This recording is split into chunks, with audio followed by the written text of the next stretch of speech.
Right, so this week's Street Talk, we've only got 3 stories, Gemma. Oh, nice. Two big uns and a little one.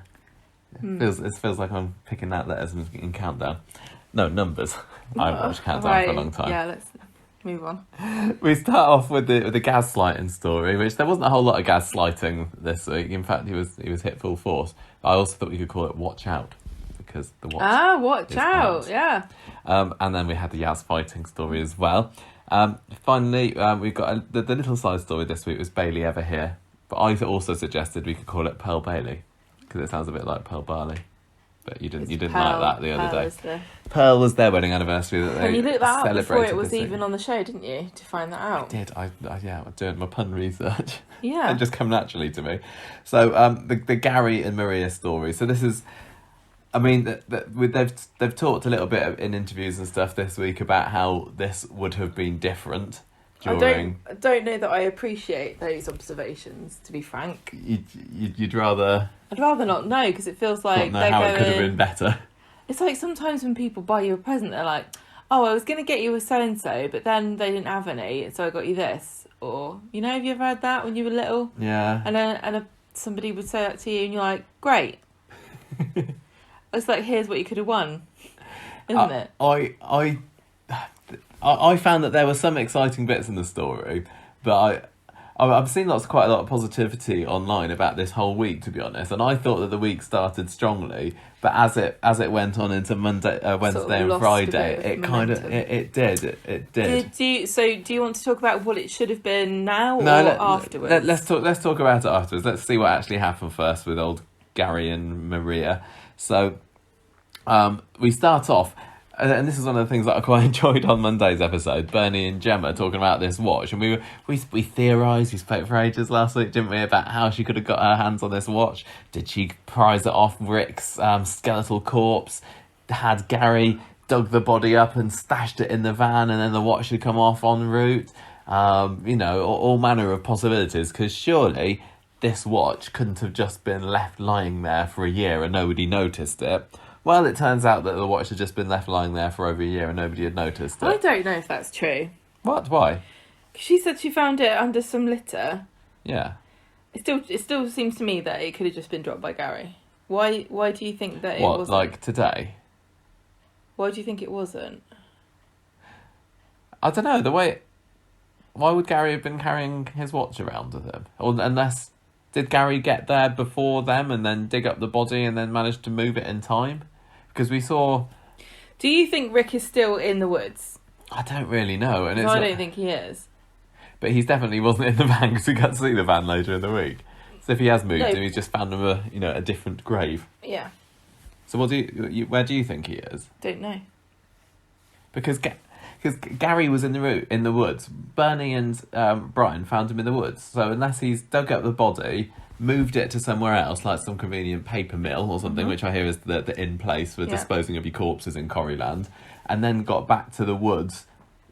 For there's been no reason for him to return to the woods. I think you're overthinking it, honestly. I think the amount of times we've watched Corrie and gone, "Oh, that can't be the case," because that logically thinking about it, this and that and that. And then they've gone, "No, that is it."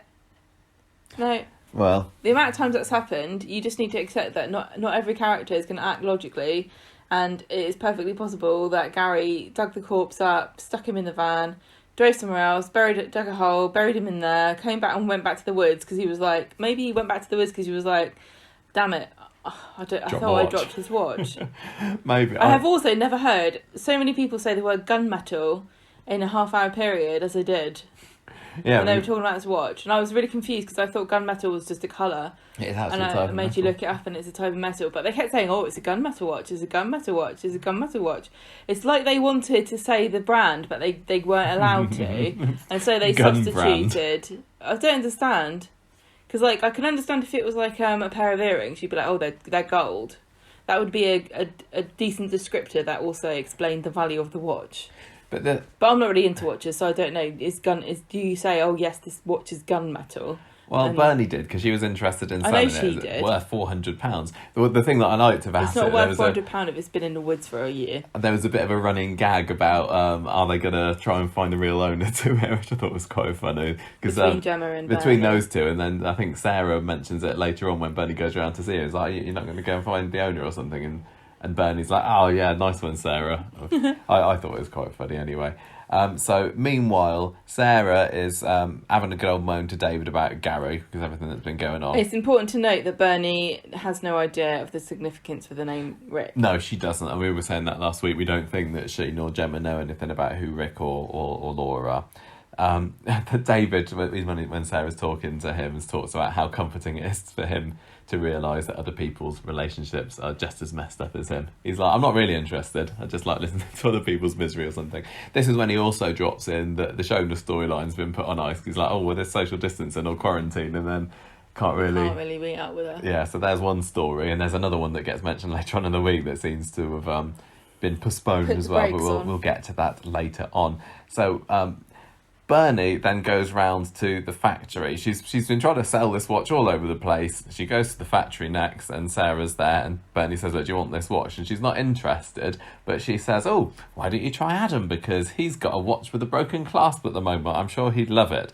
So apart from us, that being a serious suspension of disbelief that Bernie would end up having going round to find this person, and also Adam's got a broken watch, at this point we're led to believe that she has gone to sell it to Adam, aren't we? Because she then pops over to the cabin and tells Brian and Kathy that a treasure hunting escapade turned up trumps for her, because she found this watch and she got £50 for it, but she doesn't reveal the buyer at this point. So, meanwhile, Gary then brings a bottle of Shiraz over to the cabin to apologise to Brian about how he kicked off on Friday's episode, and he blames his PTSD coming back. Although he's not trying to, excuse himself, he's just saying he thinks that's what it is. He said there's no excuse really, but I used to have PTSD, don't you know? Quinny! and then they mentioned to Gary about this watch that Bernie had discovered. So Gary's panicking now. Oh no! Because he knows about it. Oh, of course he knows, because they're like, oh, it has such a Rick written on it or something. Yeah, that's right. Yeah, blood all over it. No, but they don't say what it says, because Gary then goes to the Rovers to find Bernie, and she's the one that says, oh, I can't remember. Oh, I think it said Rick or Laura or something. The significant point about the watch is that it was found in the woods, when Gary specifically warned Bernie not to go there because he was worried she might find something. Yeah. So as soon as Gary hears that Bernie has indeed found something, he immediately worries that it is exactly what he had feared, and he was right. Yeah, and the big twist at the end of Monday's episode is that it wasn't Adam that Bernie sold the watch to. It was indeed Sarah, because she's been a nice wife and deciding to buy a new watch for her husband to replace his old rubbish one. Sorry, but I wouldn't want a watch that's been engraved with somebody else's, however gunmetal-y it is. Oh, well, you're not going to like my anniversary present I got you then. Anyway, she knows exactly who this watch is, because obviously she's had many dealings with Rick Nealon before, so she's starting to think now. Staring at it in the kitchen, going, "Oh!" She's sort of all manner of things are going through her head at the moment. Like, has Adam been right about Gary all along? Blah blah blah.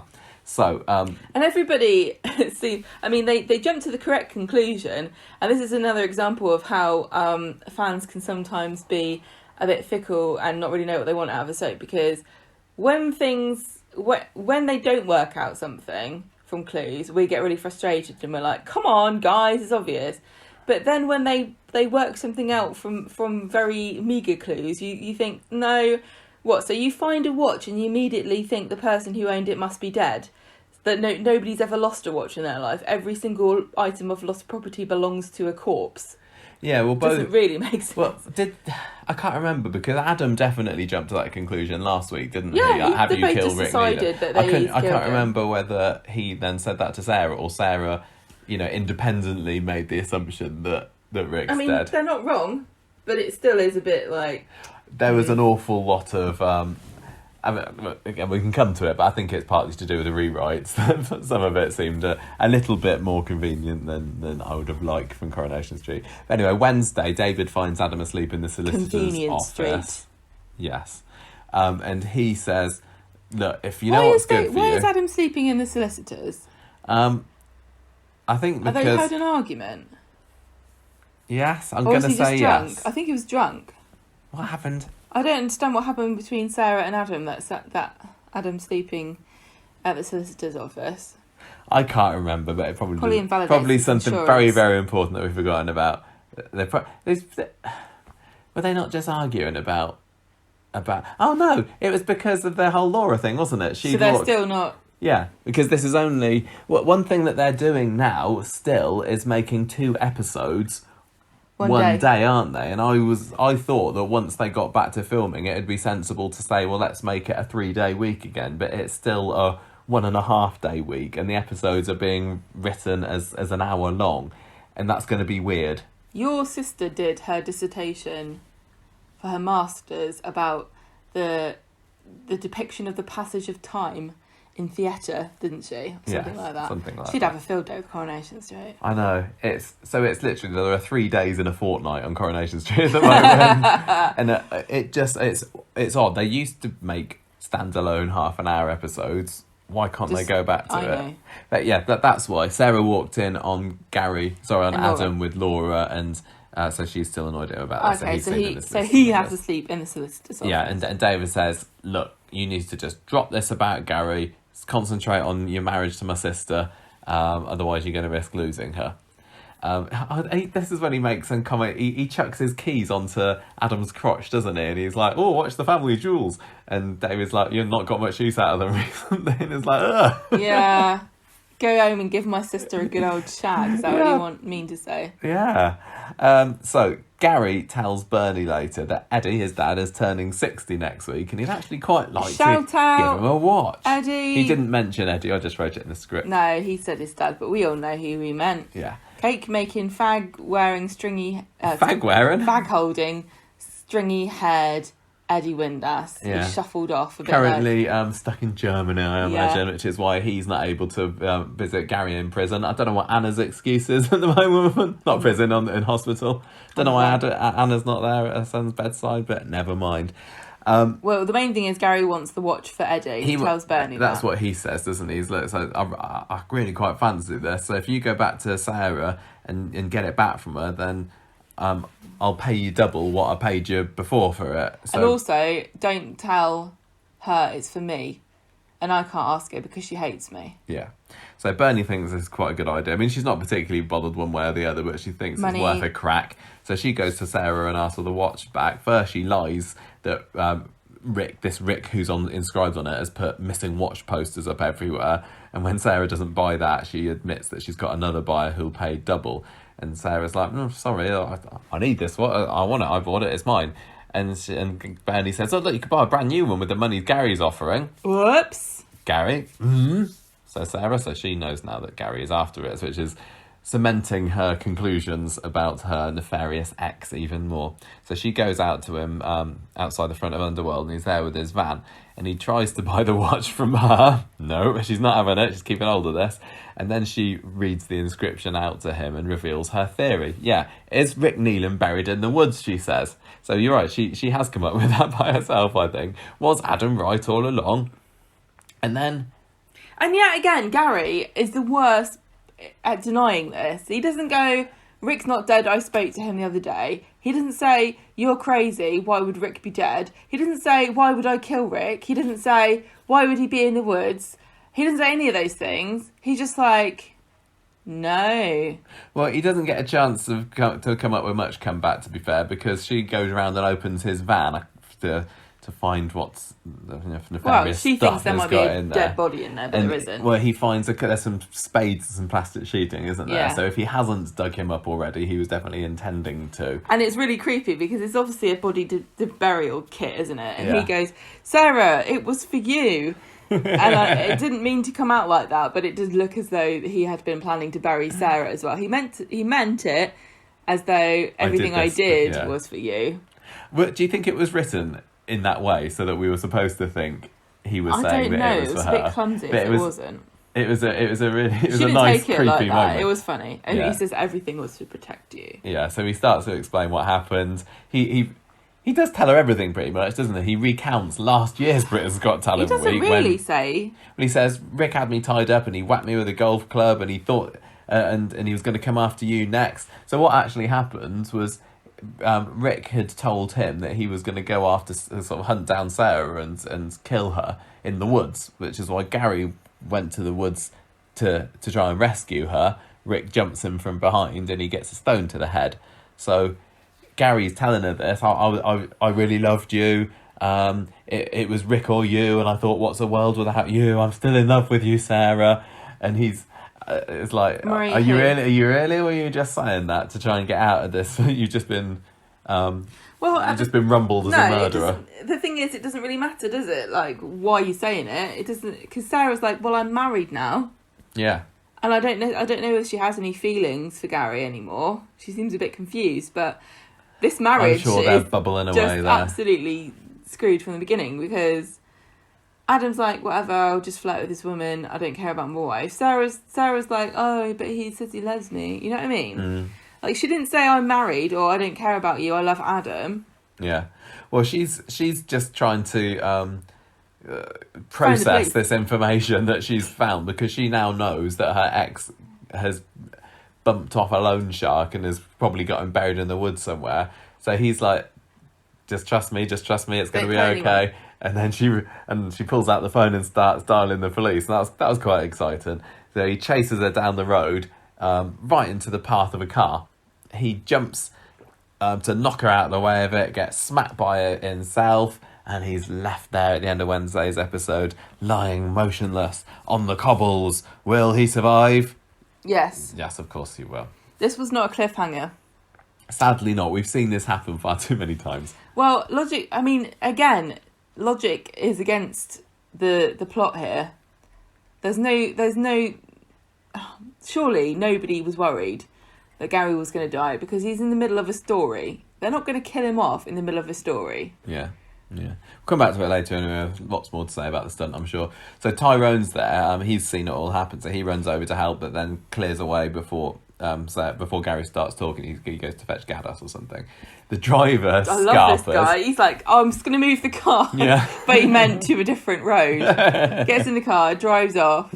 Yeah. And this is when Gary starts talking. He doesn't get up still because he's still a bit woozy. Well, he's been hit by a car. And he's like, oh, I love you. I never loved anyone as much as I loved you. And Sarah's a bit confused about why he saved her, because if he'd allowed her to be knocked down by the car, then, I mean, she could have taken his secret to her grave, but he says, oh, it's because I love you and everything. So he's saved her life. So we see a few hospital scenes later. Maria turns up. I've been wondering when Maria was going to show her face in this story. It's about time. Sarah says to Maria, oh, it's all my fault. I was looking at my phone. She's probably checking her socials like Emma. One day it's banging your knee on the tree, and the next it's being hit by a car. So many things. Pokemon Go, it's still... The casualties it's still causing. She says, yeah, Gary pushed me out of the way, and Maria's takeaway from this is that Gary's a hero and he saved her life. Tyrone then turns up and he says his side of the story, like, oh, you were...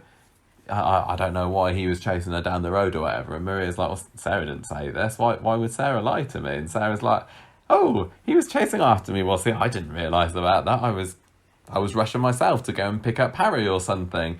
I was on Twitter, but I was running. Yeah, it's Tyrone must have imagined what he saw. Tyrone's he must have misinterpreted what he saw.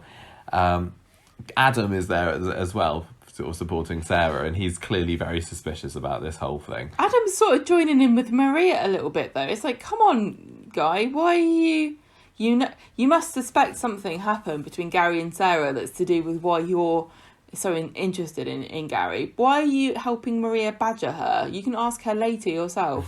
Yeah, that's true. So we find out from Maria later on that Gary's going to be okay. Oh, good. I know. And then Sarah makes a sharp exit before the police arrive. So Adam sort of back at home asks her about why she did this, and she's like, oh, I'm not ready to face the police yet. And that kind of part of the story is tied up neatly-ish for now, because they both apologise to each other for everything that's happened over the past week.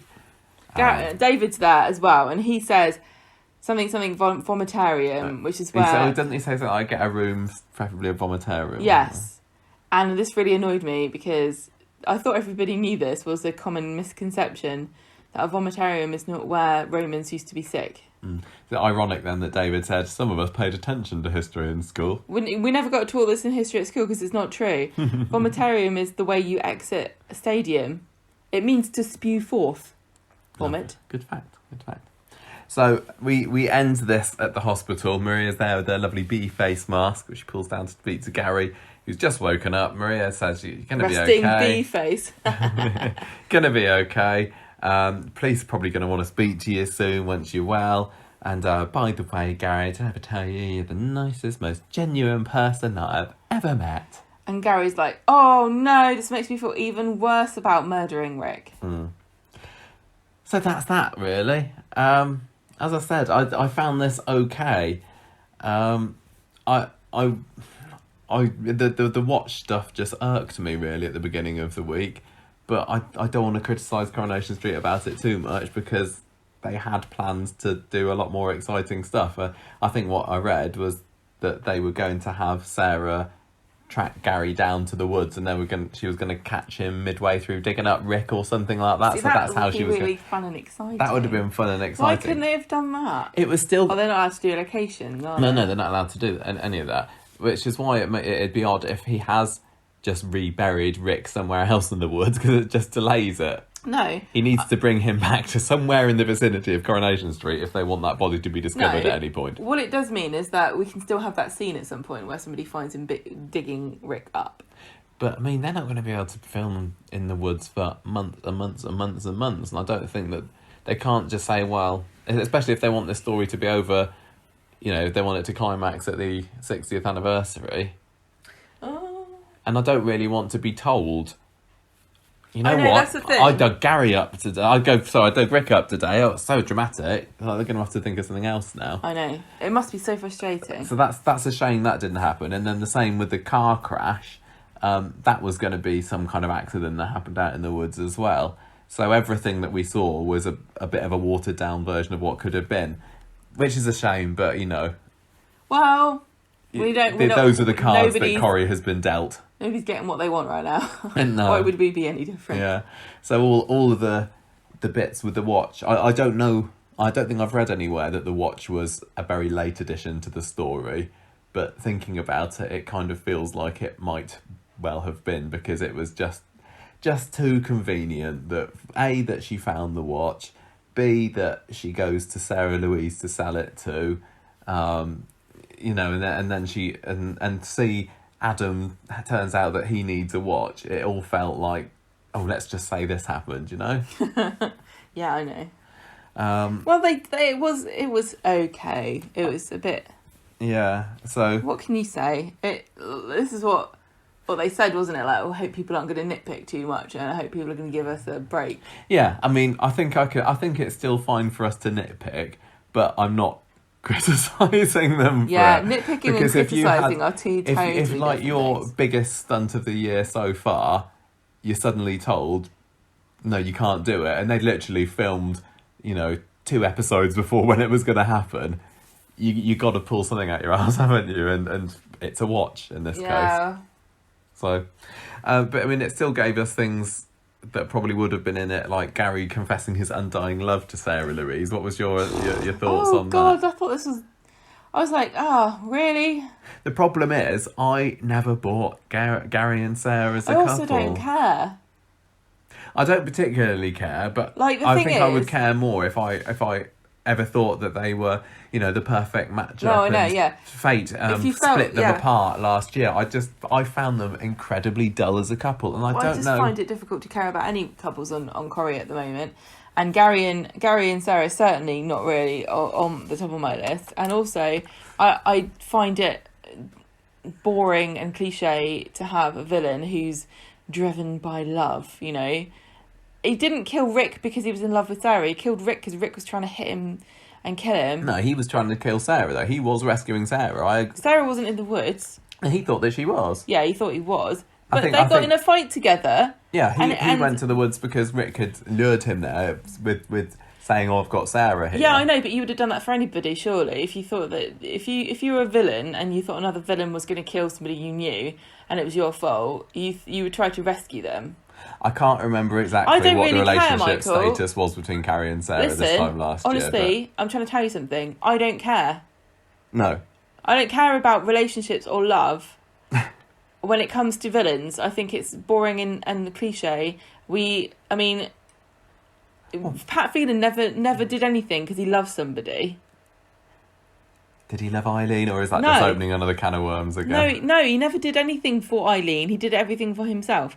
I like villains like that. I don't buy Gary is motivated by love because, like you say, the relationship, I never really invested in it. And number two, I don't really want that to be the motivating factor here, because I think it's a lie.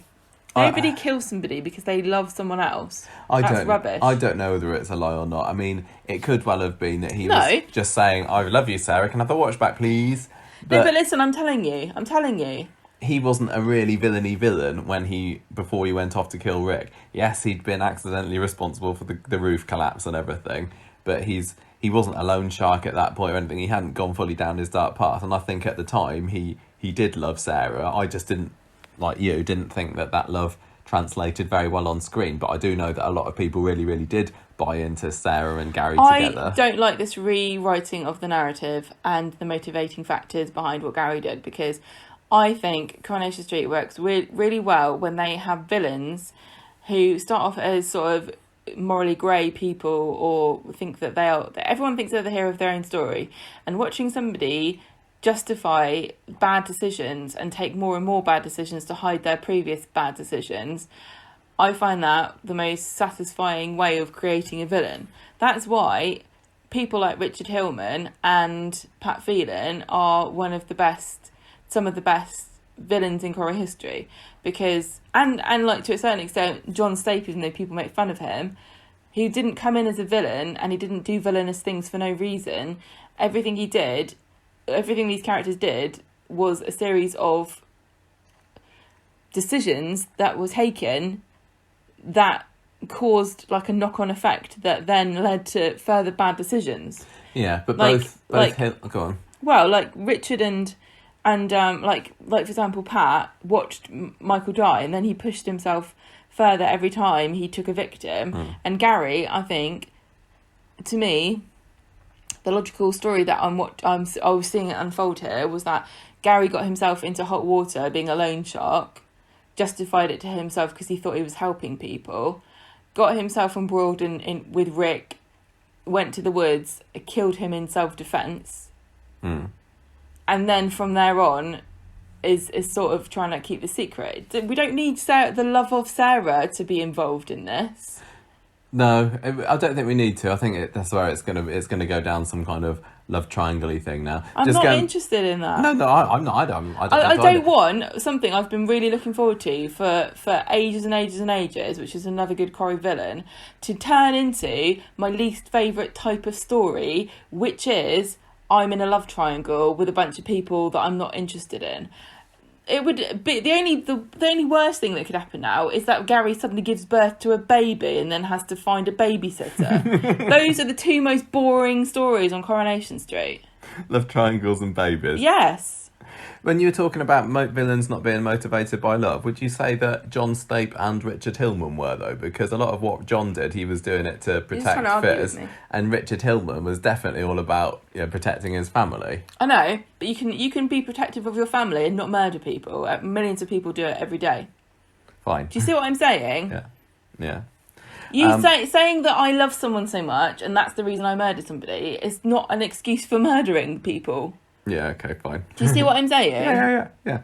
So Maria's probably going to find out at some point about this confession of love, isn't he? She's going to overhear something, or I feel sorry for her, but I half feel sorry for her, but half I don't, because she is a massive doormat, isn't she? And she's just a big she's idiot. Blind to what seems to be hitting her in the face. She's basically gone, oh, I love Gary. Why do you love Gary?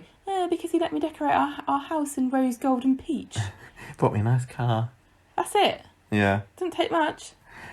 all of the relationships, the problem is here, Gary and Maria and Adam and Sarah, they're all sort of so wobbly, aren't they? None of them are...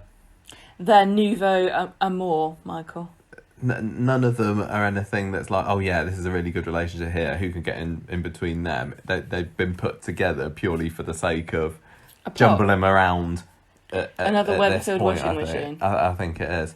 So I would think, and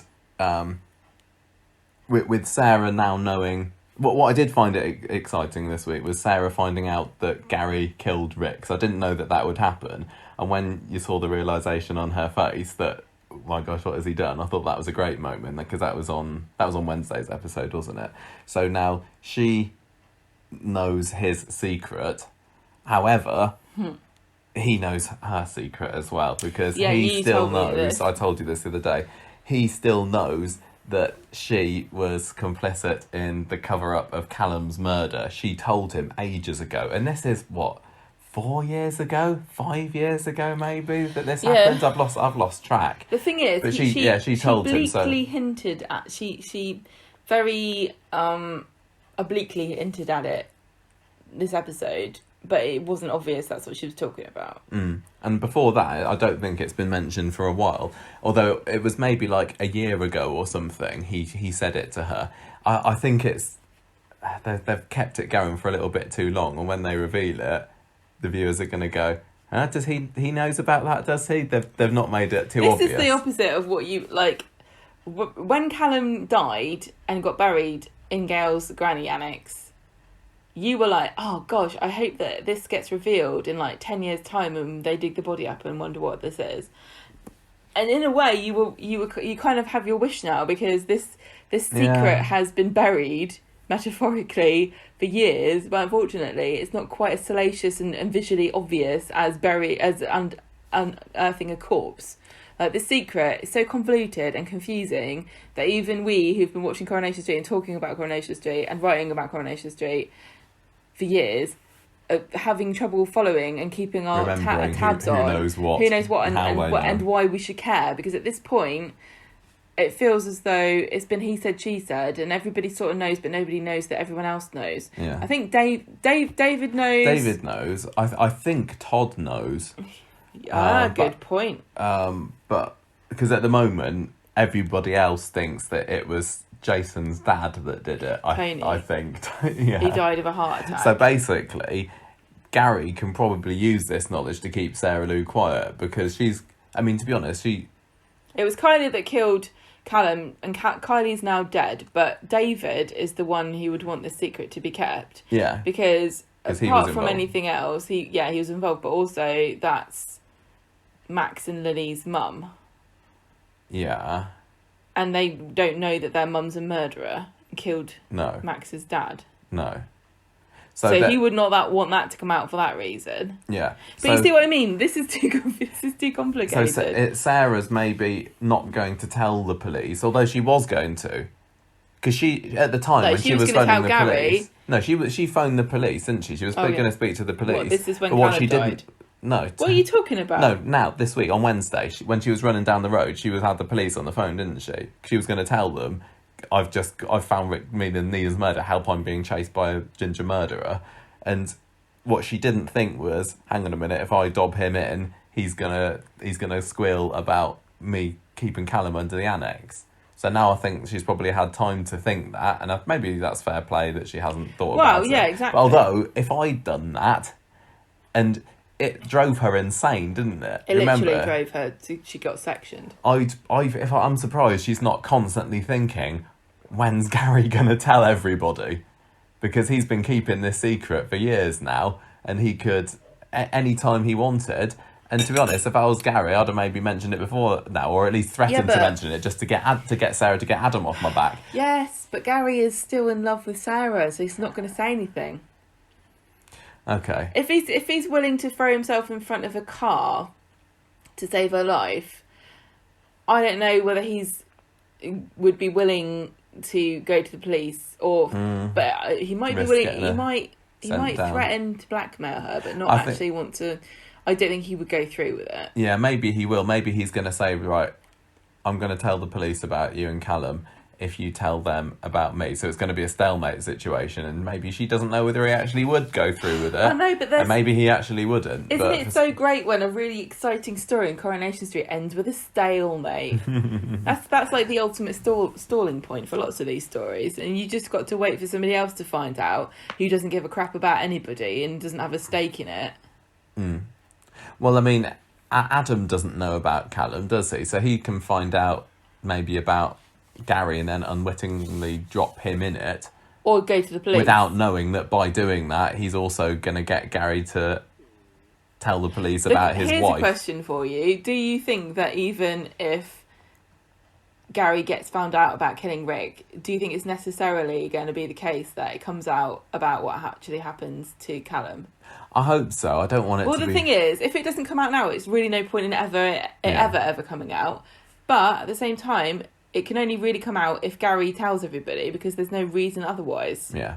I almost wish that I hadn't read it, because I was just browsing around some social media stuff and somebody mentioned, doesn't Gary know about Callum? And I was like, yeah, he does. And then my mind started saying, okay, so this, and this. So I don't know if I hadn't thought about it and we hadn't been discussing it now, when it came out, would that have been a, of course moment, or would it have been a, does he know? I forgot. I don't know, but I'm pretty convinced that that's what's going to happen now, which in a way makes it a little bit less exciting, because it's almost like in my head, it's almost certain that that's going to happen and he's going to try and blackmail Sarah and he's going to use that. So I hope that he does that soon, because I hate it when I'm really, really convinced I know what's going to happen. It's like, I just need it to happen This now. is what happened with Shona being Clayton's mum. Yeah, yeah. And we were like, we know, just tell us. You like referencing that, don't you? You've got a real bugbear about that Shona secret. It's that's like once a month at least you bring that up. Okay, do you remember when they... So talking about knowing that big things are going to happen, this stunt then. Corey... Socially distanced. First ever socially distanced car stunt. That's what Coronation Street were calling it.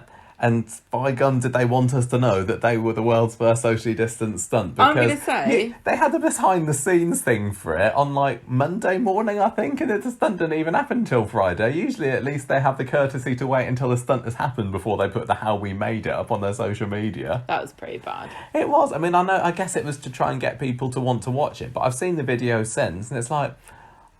Literally, the stunt was pretty short as it is, because again, it had to be. They couldn't make it,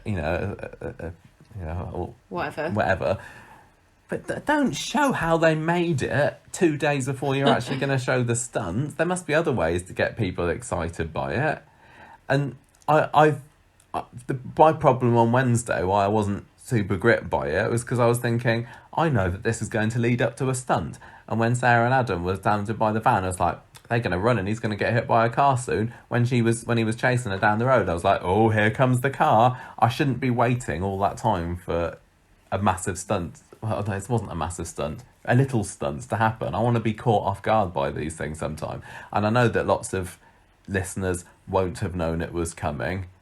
But if you were anywhere on social media, really, looking at Corrie channels on Monday, Tuesday, Wednesday, surely you must have known that this stunt was coming along.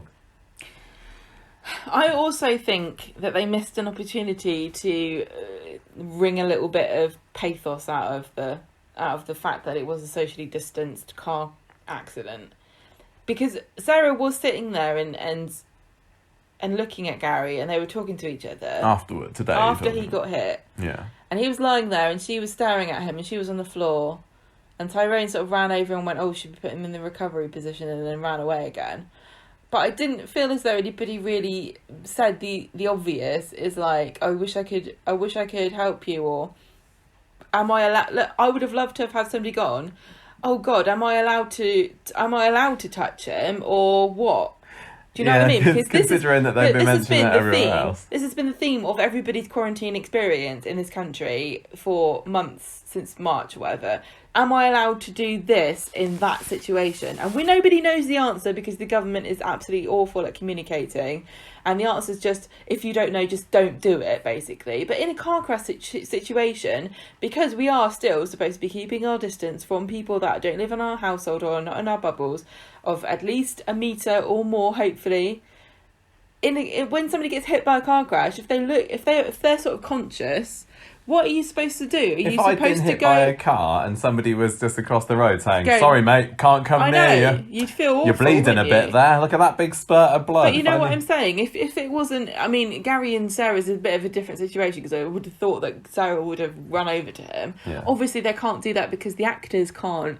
Even if the characters would have gone near each other, the actors can't. But I really, really thought that they missed a trick here by not mentioning really it. referencing, I don't know what to do.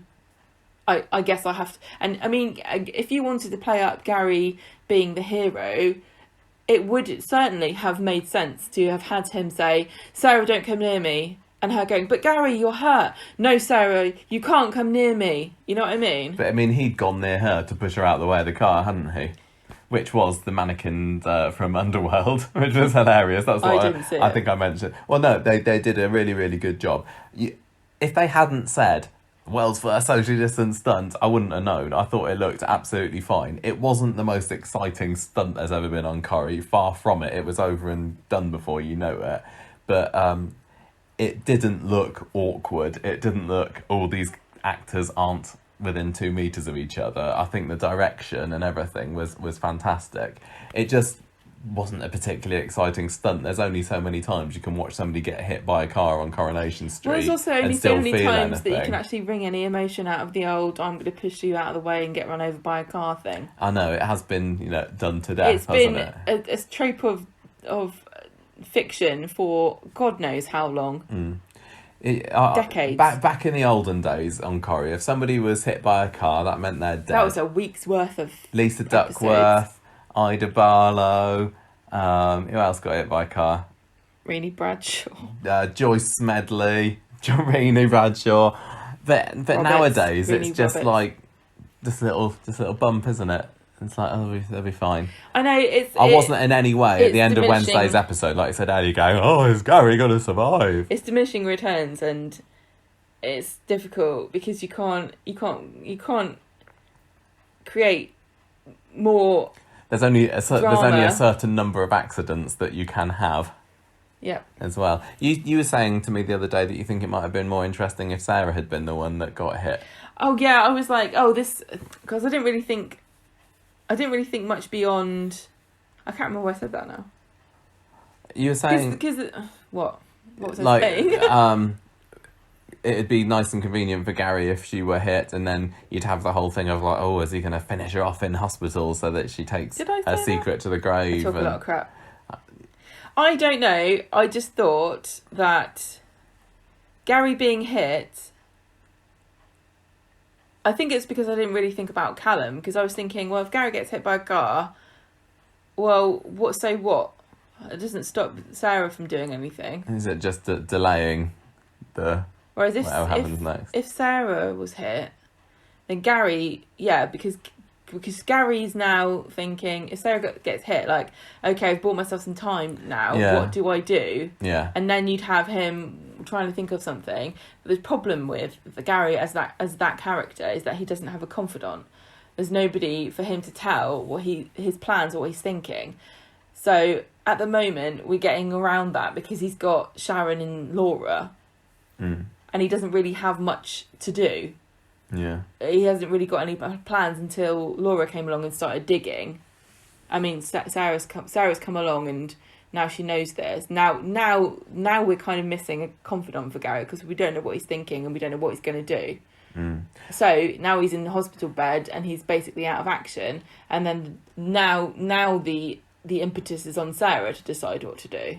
And I do wonder whether she is going to talk to. It would make sense if she spoke to David and said, "Gary knows," because I don't think David knows that Gary knows. I can't remember. See, this is the trouble about this.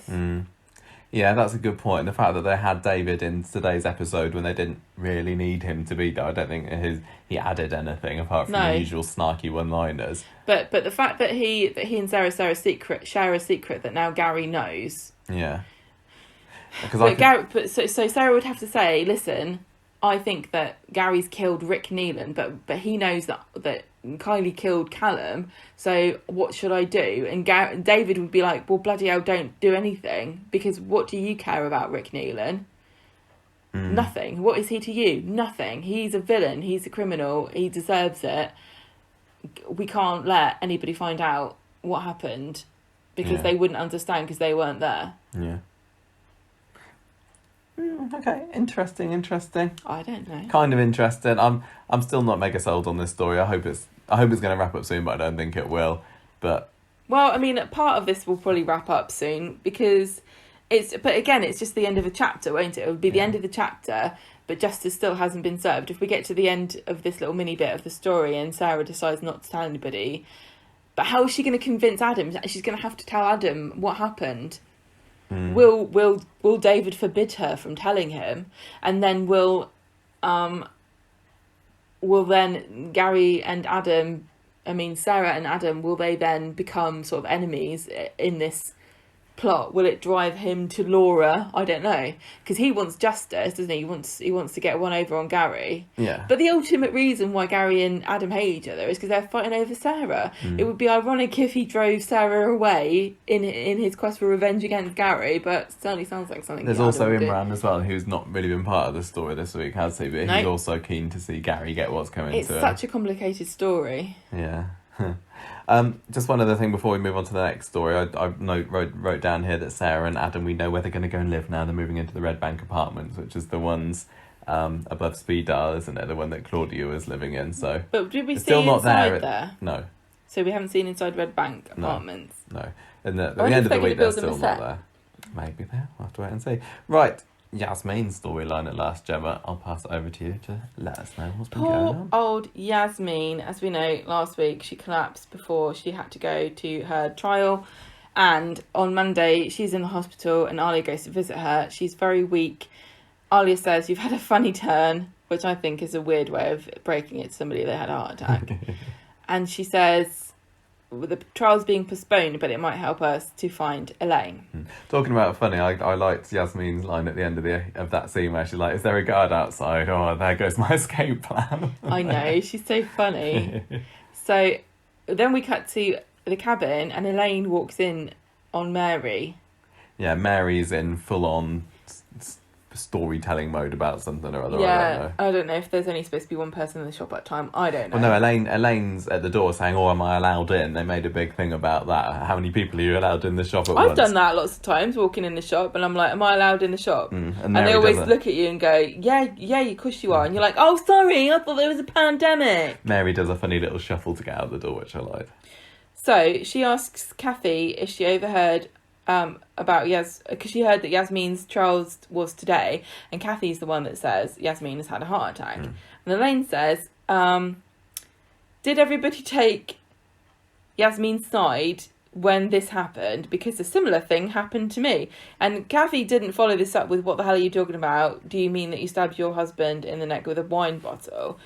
Because that would have been my first question. But Kathy just actually answers the question and says, "Not really, we all made mistakes.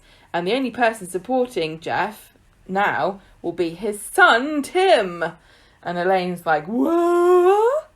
And Elaine had seen Tim last week, hadn't we? I think and kicked the bucket. We made a few predictions about that. Alia and Ryan talk about trying to find Elaine Jones, who happens to have just walked past them.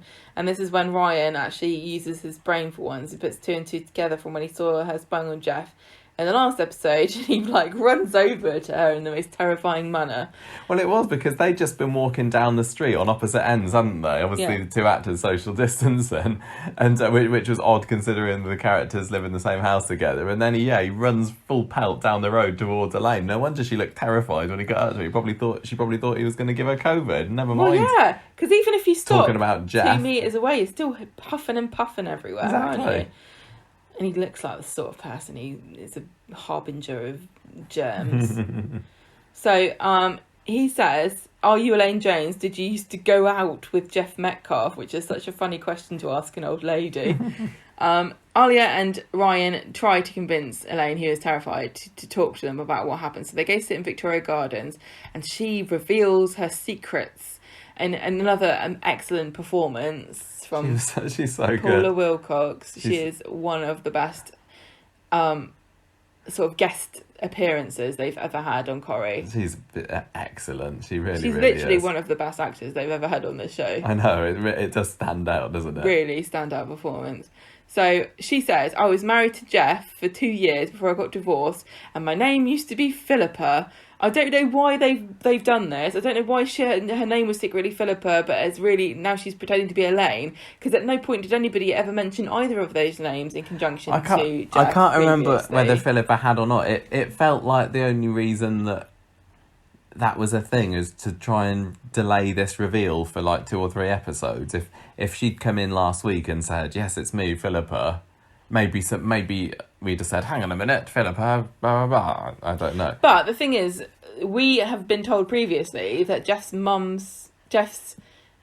Tim's mum was Tessa. Yes. But actually, we find out now that she's Philippa, and that is actually Tim. She's actually Tim's mum, and not Tessa. Tessa sort of adopted Tim when he was young after Philippa walked out. Yeah, because Philippa, I think this is revealed on Wednesday, Philippa was married to Geoff, and then she came home one day to find Tessa in bed with Geoff, so she dumps him and leaves the baby with those two. Right. I think. Yeah, I think let's just... So Tim grows up thinking that Tessa's his mum. Yeah, she tells Alia about how she was mentally abused by Geoff, made her feel scared and miserable, made me hate myself, and then she says I had to move away from him and my son. Yeah, that was the reveal at the end. So that was the end of Monday's episode. So Wednesday we get Alia sort of being miserable about poor Yasmin, and Elaine rings her up about she's feeling guilty, and she's like, how is Yasmin? I would hate it if she thought I wasn't trying to help her. And she died. What if she dies? It's like, you're talking to her granddaughter. Don't phone up someone's granddaughter and go, God, I hope your grandma doesn't die, because I would feel bad about it. So Alia says, well, you asked me what would happen if Yasmin dies. I'll tell you, Geoff gets everything. Geoff would win. He gets the business, he gets the house, he gets everything. And the stirs... Even the chickens.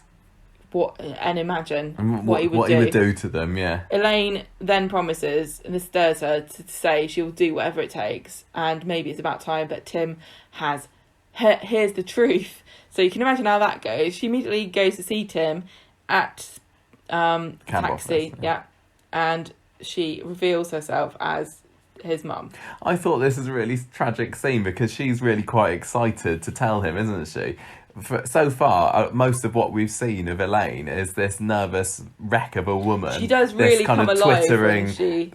Terrified. Twitching bird she woman. Is like looking at as if she's Geoff fragile. could pounce at her. She's like at any moment. He's like the cat.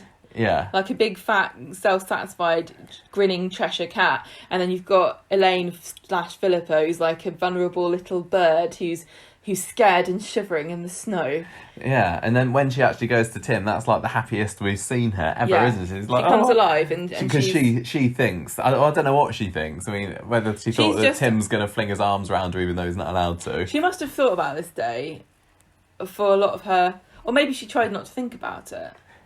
Maybe she'd never dared to hope that she would ever actually get to tell him. So she says, she reveals that she's his mum, and she also says Geoff's lied to him all of his life, and this is what really sets him off. She is going to testify in Yasmin's case. Now, don't know if this combination of things is far too much for Tim to handle all at once. Maybe he could have handled it if she had said, I'm your mum. Maybe he could have... But adding in your dad's a horrible man and I'm going to testify against him, too much information. She says, Tess, who you thought was your mum, who died of breast cancer, she was my best friend until I found her in bed with Geoff, and I think they basically split up, and then Yasmin, you haven't written this very well at all. Are my notes no good for you? You've written, Tess was my mum, best friend, until I found him in bed with her, throws her out. Yasmin doesn't stand a chance in court. Alia tries to make him listen. but he's in no mood to listen.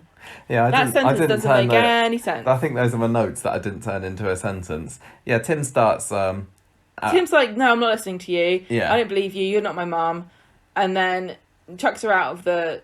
She sort of flees. And Alia's like, he's not good. She sees Alia and says, he's not going to listen to me. And basically... Alia's trying to, like, it doesn't matter what he says, you need to just testify in court. But Elaine loses her nerves, runs off to the tram stop. But Alia's like, don't worry, I'm sure we'll see her again, and I'm sure she's going to do the right thing. Tim then goes to Geoff and says, hey, Dad, why some crazy lady come and told me that she's my mum? And this was the second half of the episode is Friday, and Geoff is just denying the whole thing. He's like, no, I don't know what she's talking about. Your mum was Tessa. She died a long time ago, even though she was a bone idol waster. And he said a word. What did he say? He said a special word. I don't know. He said that she was something. He calls her all things, doesn't he? He's making out that she was some terrible woman, and he had to pick up all the slack when Tim was a baby, and she wouldn't do anything. He said that she was a dipsomaniac, which actually is a historical term, which means that you're an alcoholic. Oh, there we go. So, so he basically, like, even though she was a bone idle, lazy, wasted space alcoholic, I wish she was alive. I can't remember why he said that.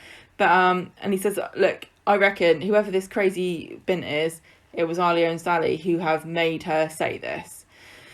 So, Tim tells Sally about this in the house, and Sally's like, huh? Interesting. Tim, I think, was expecting Sally to go, gosh, she sounds like a lunatic. Would you like fish fingers for dinner? But she says, what if she was telling the truth and Geoff has lied?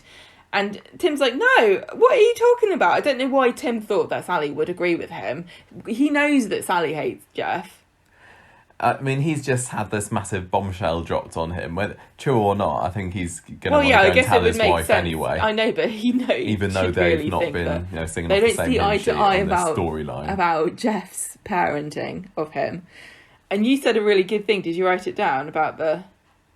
Oh, no, I just... right. You asked me why he hadn't ever looked at his birth certificate. Well, and I said he probably had, but couldn't read it. This is a really good point, and I think Coronation Street has redeemed itself for this ridiculous Tim can't read storyline with all of this, because Geoff is a raging narcissist and sociopath who went through a series of women, and let's be fair, women do the majority of childcare, especially for the generation of Tim's age, children of Tim's age. So Geoff certainly wouldn't have been involved in learning, teaching him anything. And the women that had been in the house have been sort of coming and going and been far too busy being abused by Geoff to probably care about Tim enough to teach him to read or to perhaps even notice, because Tim picked up some very good camouflaging skills to try and hide the fact he couldn't read. But the very fact of the matter is that this could be solved. It could have been solved ages ago by Tim looking at his birth certificate and saying, hang on a minute, it doesn't say Tessa's my mum, it says Philippa. Who's the hell is Philippa? Of course he hasn't seen his birth certificate, because he probably hasn't had a reason to look at it since he was a kid. Because when you were little, I think you probably remember getting to see a birth certificate and sort of reading it and realising, how important and exciting it was. He wouldn't have been able to understand what it said. Yeah. and he would have, because he's been working for himself for all this time, and I guess you need it for some things, but... Are you suggesting that this is a long game? Geoff's plan all along was to deny Tim the chance of education, just so that he would never find out the deep, dark truth of who his real mum is. It doesn't explain anything apart from why Tim hasn't seen this on his birth certificate. That's the only thing it doesn't explain. Yeah. That's the only thing that, it explains. I don't think we're supposed to. I don't think we're supposed to think about this. It also makes me wonder, what do you need to go to get married? Do you need to bring a birth certificate? I can't remember. And you must need it to get a passport to go to Las Vegas to get married secretly. Wow. Well, listen, it doesn't matter. That is a plausible explanation for why Tim doesn't know that his mother is called Philippa and not Tessa, because you can't change that on the birth certificate. No. Anyway. Geoff He's could not have just said having he's lost the birth certificate. I don't think you can just lose your birth certificate. Elaine meets Alia in speed dial, and they talk about how messy the situation is. But Alia says, "Listen, everything's falling into place. Just don't give up now." I thought that scene was odd because we were left on pointless. Wednesday with Elaine scurrying off to the tram stop, and I kind of thought that it'd be like, oh, we're not going to see her again on Friday, and maybe she's going to go into hiding because this is all too much for her. But she was just back, wasn't she? And they went down into speed dial, and not much happened apart from she was like, "Blimey, this is just Hotting up." Yeah, exactly. This is ramped up a bit. This is scary. I'm out. And Ali says, "No, don't." I just don't think that. Well, then I don't know why. I'm wondering whether something nefarious is happening or will happen to Elaine. Yeah, because she's now gets tracked by Geoff. Is Alia going to be the last person to have seen Elaine? Because we don't know what happens to Elaine. Elaine's trotting along down the street. The other side of the street, because she leaves speed dial, doesn't she? And then the next thing we see her, she's down by the post box at the other end of Coronation Street. And she's Street. walking towards the pub. Yeah. I feel like we're doing a Crime Watch reconstruction. She must have gone from speed dial to Dev's, even though it would have made sense for her to have gone to the co-op. She's like, I don't support the co-op's fair trade initiatives. She's by Dev's. She's walking along the road. She's trotting towards in the direction of the Rovers. She's looking all over the place like she's being haunted by a ghost, and it is quite theatrical. But she's so good at acting. She does look really natural. But she's like, she's kind of throwing her arm out and sort of peering around like she's expecting him to jump out. And she's correct, because Geoff does come around the corner. He's standing where Audrey's is. He peers around the corner. He sees Elaine, and he ducks back, and he's like, "God damn, God!" He's like, "No!" Yeah, that is very theatrical again. It didn't take him long to recognise her, considering that he hasn't seen this woman for 50 years. He needed a brief glance at her from the opposite side of the street, like 50 metres away, to go, "That's her!" Would have been different if Tim hadn't told him that Elaine was on the case. Maybe, I suppose. So he sees her. He's like, "God damn it!" And then he sort of like has a little tantrum, and then he looks back around, and he's looking, and he can't see her. We see the Rovers' door closed, but I don't know if Geoff does.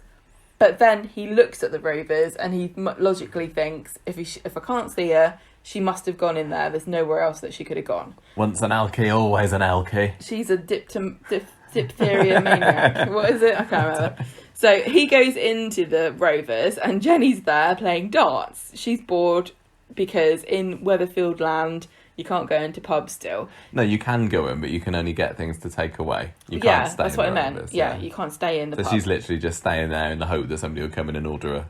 That somebody's going to forget that Debs and the co-op exists and sells alcohol. Yeah. So I think you can probably sit in the garden. Yeah, you can. There's a sign at the by the jukebox in the Rovers that says, "Can you exit by the back entrance?" or something like that. So he goes in the Rovers, talks to Jenny, and it pretends that he's only in there to pick up a very expensive bottle of wine. And he makes them chit chat, doesn't he? He does that creepy thing where he says that she reminds him of his mum. And then at the end he's like, "Oh, as soon as this is all over, I'm going to give you a big hug, Jenny," or should I say mum? It's like, did he say mummy? Something like that. Yeah, it's like it's creepy when you think that Geoff can't get any creepier. The thing is though, like somebody else could say that joke and it'd be quite funny or sweet or silly. But the way he says it, it's just the most horrible. I know, and then as soon as he leaves, Jenny gets the hand sanitizer. Yeah, brilliant. She should have just attacked him with it. Discredit him. But he doesn't leave before asking her whether she has any guests, and we get a little mini development in the Scott storyline, and we find out that he's gone. Yes, that storyline's also been put on hold for the moment alongside the Shona one. We've lost Shona and we've lost Scott. Yeah. And 2 more victims of COVID-19. He realises that... And Johnny is supposedly... I guess he's still in France now. What's quarantine in French? Oh, don't put me on the spot. Le quarantine. So he finds this out because he's thinking Philippa's gone in here, Elaine's gone in here. She's now staying there somehow, but Jenny puts him straight on that. he leaves. It's literally just her on her own in the whole pub. It must be so boring. I know. I quite like it. He sees Elaine at the tram stop and he grimaces at her from Villain's Alley.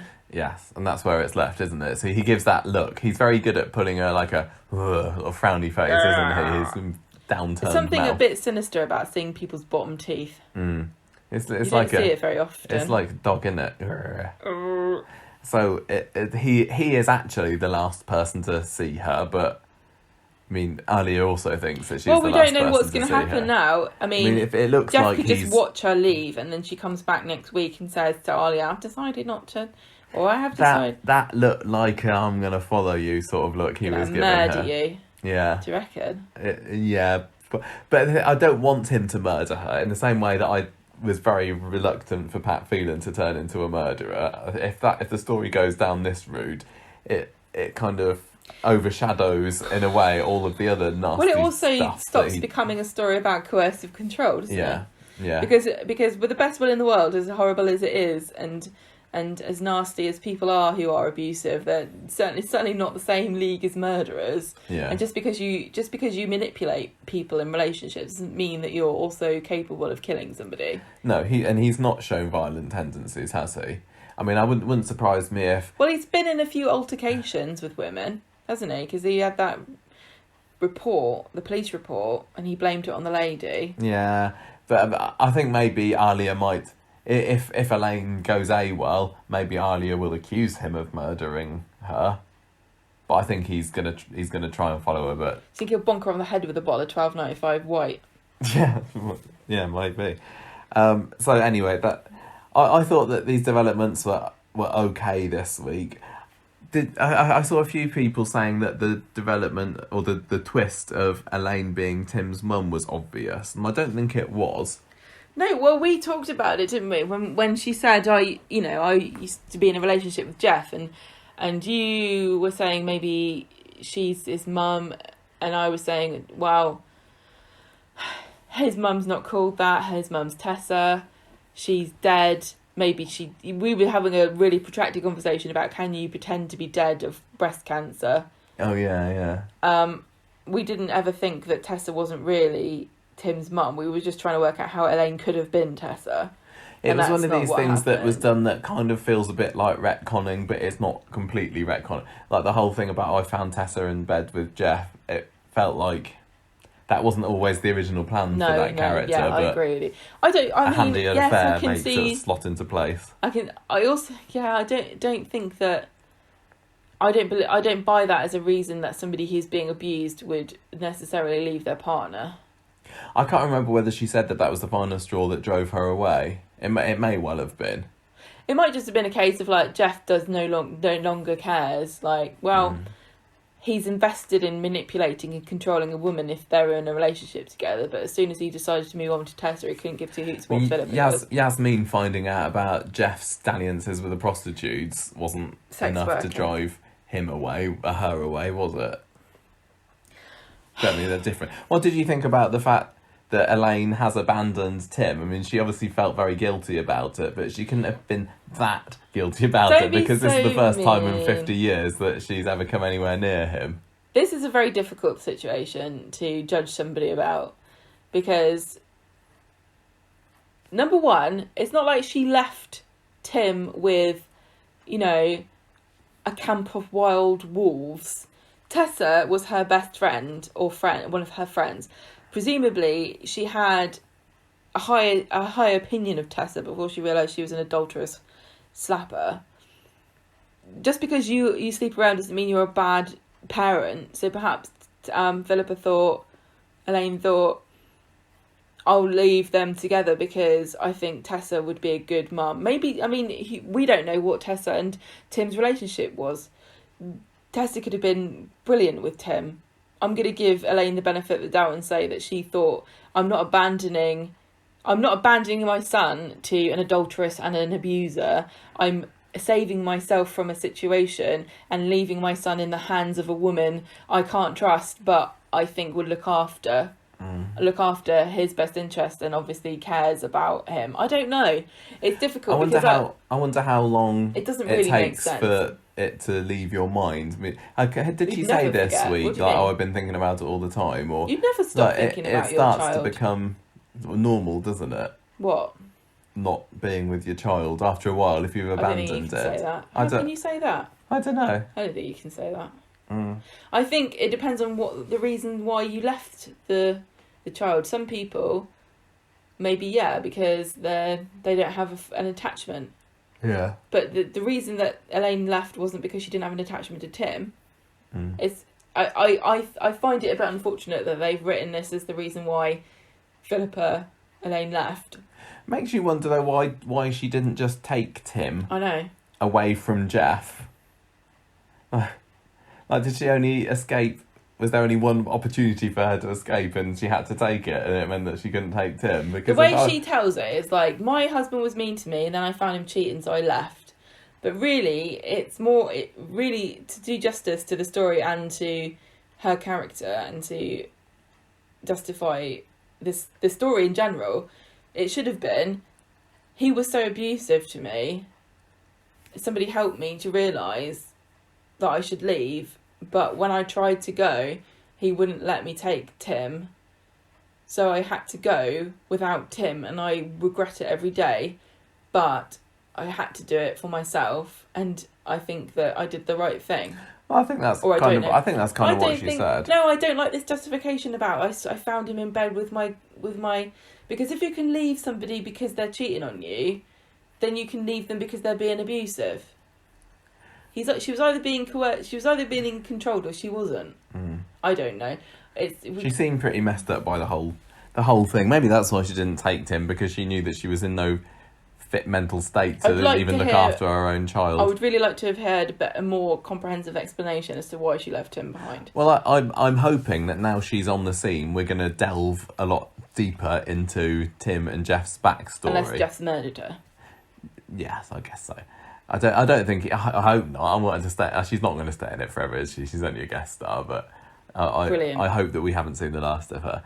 Yeah, I'm very interested to discover more about their pasts together. Anyway. And what's all this about Tim's brother?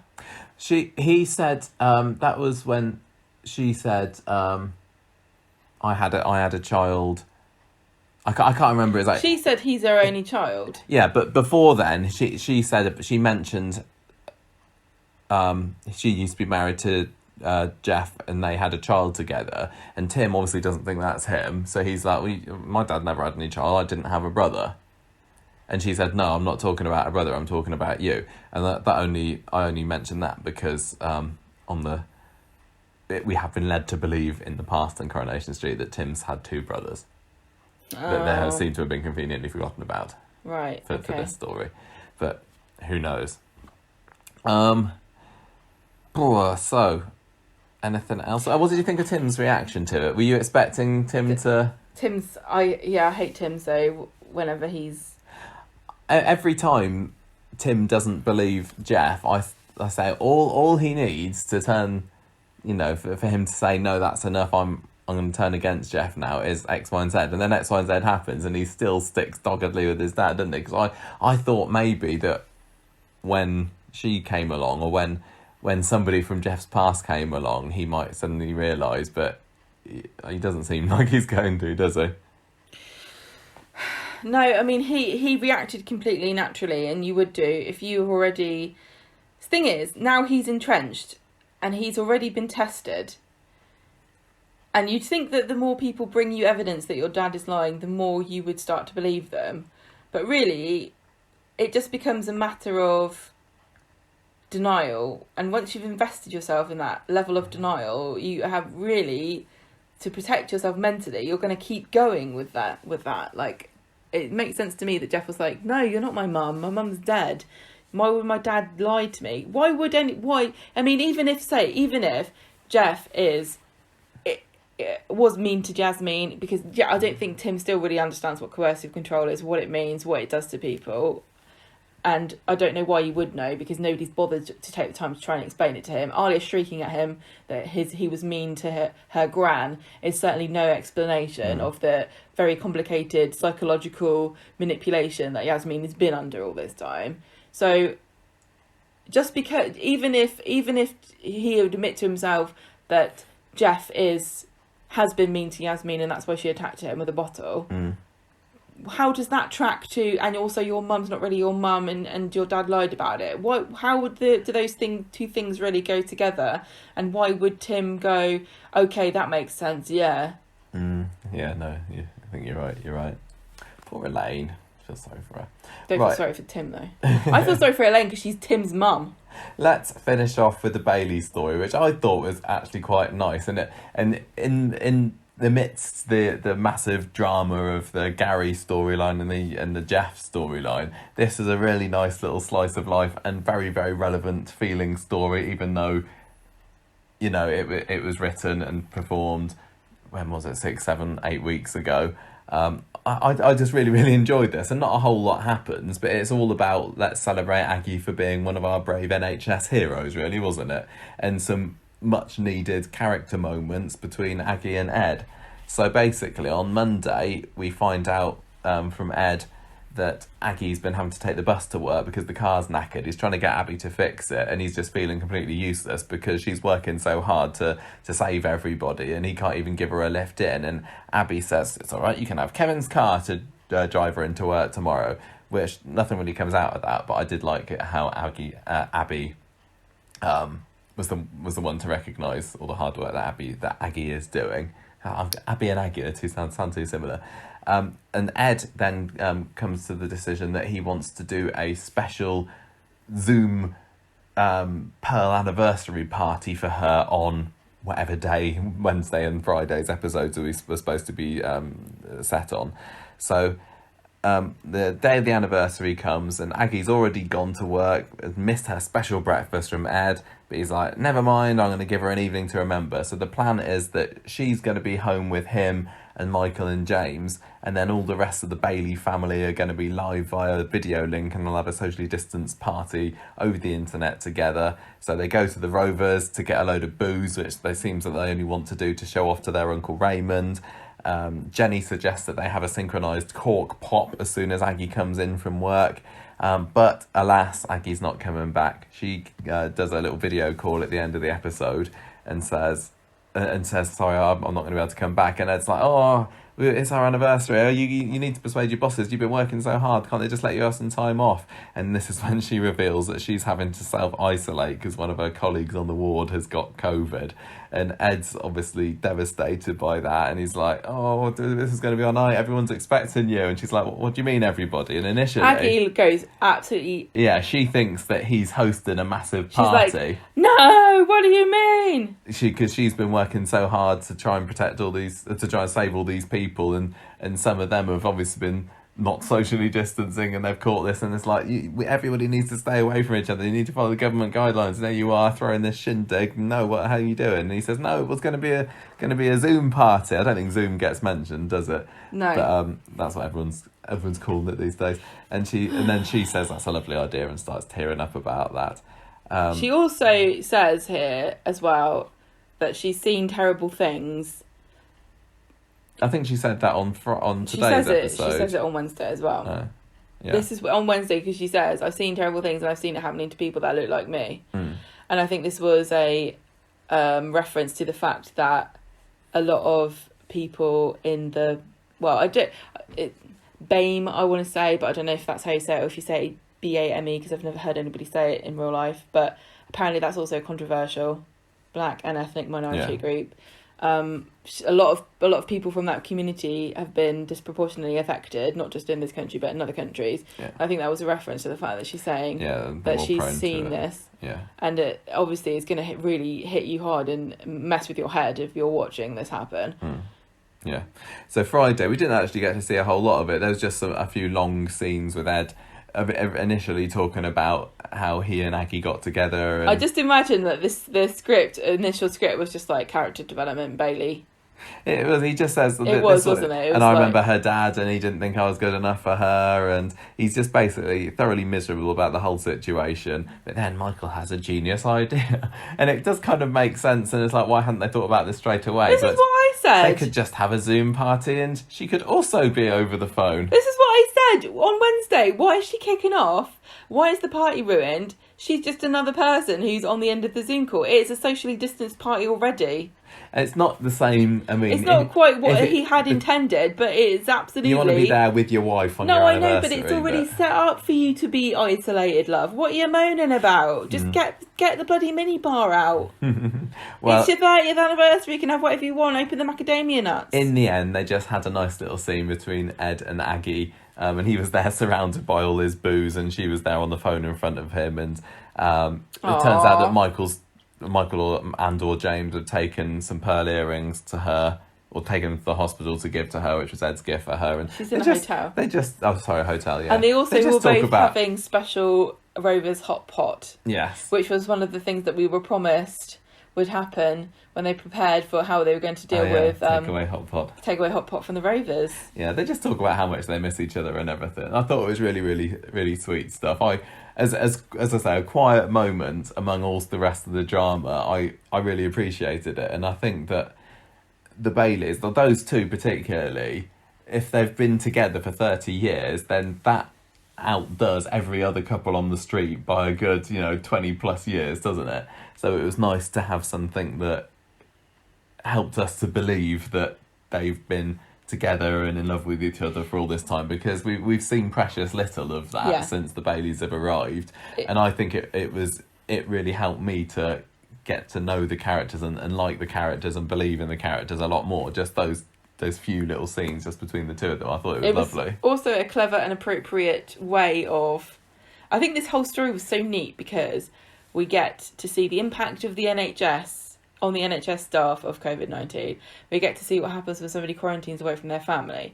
We get to see Aggie addressing the fact that black and ethnic minority people have been disproportionately affected by COVID-19. We get to see more character development between Aggie and Ed, and it's not just a boring party that's a surprise party and the plot is don't tell Aggie there's a party and she gets mad because she thinks Ed's forgotten, etc, etc. But there's actually a kind of interesting story that goes along with it, and the whole thing ends up with them talking to each other over the phone, and it does make sense that they're reminiscing because they're apart from one another.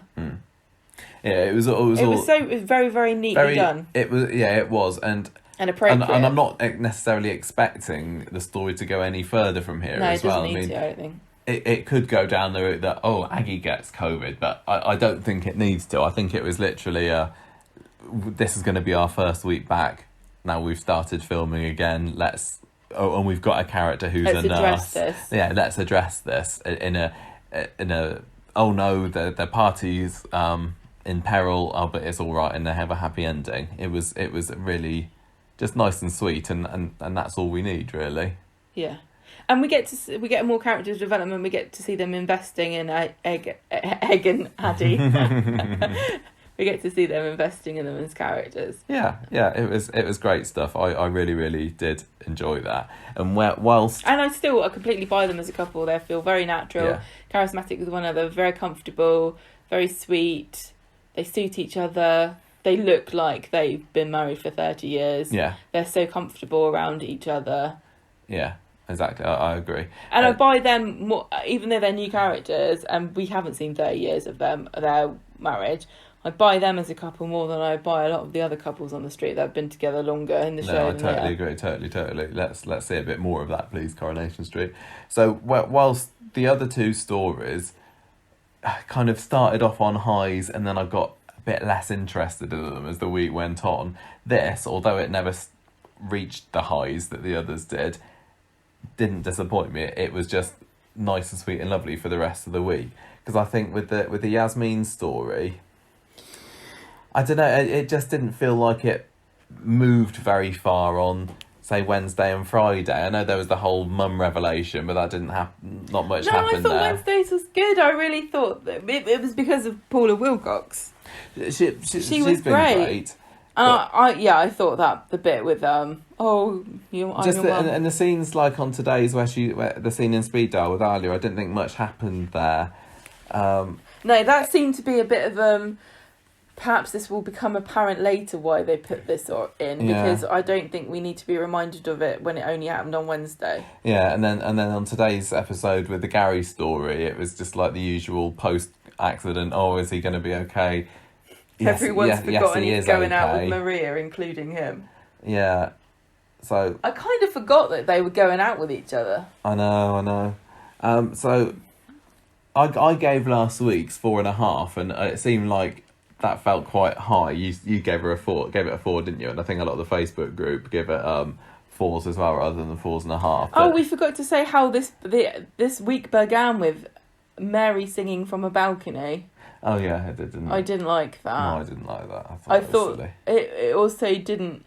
It also felt as though this was planned months ago when people still did that. I didn't particularly mind that aspect. No, because when everybody was quarantined, like one of the first things that we got to see in this country before we went on lockdown, we saw the Italians singing opera from the balconies to each other. And it became a sort of like a legendary tale of how the Italians are building communities despite the adversity and distance that they face, and that never really happened in this country because we don't really sing opera, and we certainly don't sing to each other off of balconies. But I thought that Corrie was like, that's cool, let's put that in the show. But then like somebody doing that in nearly August in England. If anyone's going to do it, it's going to be Mary. Yeah, I agree with you. But I think it was one of those Mary moments that just didn't quite hit it for me. I think it was a bit silly. Anyway, before I was interrupted, I'm giving my score. I'm sorry, I just think that people want us to know what we thought about Mary singing off a balcony. I'm going to go lower on this one. Well, it's not going to be 4.5. I'm going to go 3. I'm going to go 3.5. I'm going to go 3 ounces of bonbons out of 5, whatever that is in grams. What was going on there? Even though I understand that it didn't go exactly the way that they'd originally planned for it to go, it still for me didn't quite hit the mark. I'm going to give it 3.5 sexy treasure hunts, because this is another stupid thing that we didn't address, which is when, who was Kathy telling this to? It might have been, was it Sally? I can't remember. She was telling someone in that store. She was talking about the fact that they had this. Oh, it was Bernie. Treasure, what's it called? Metal detector. And she's saying that they use it for sexy treasure hunts where you have to hide 20p. And it's like, I'm not even going to rise to your this. flaps, Kathy. Don't even. Shove it in I there. don't want to even. Smutty, I call it.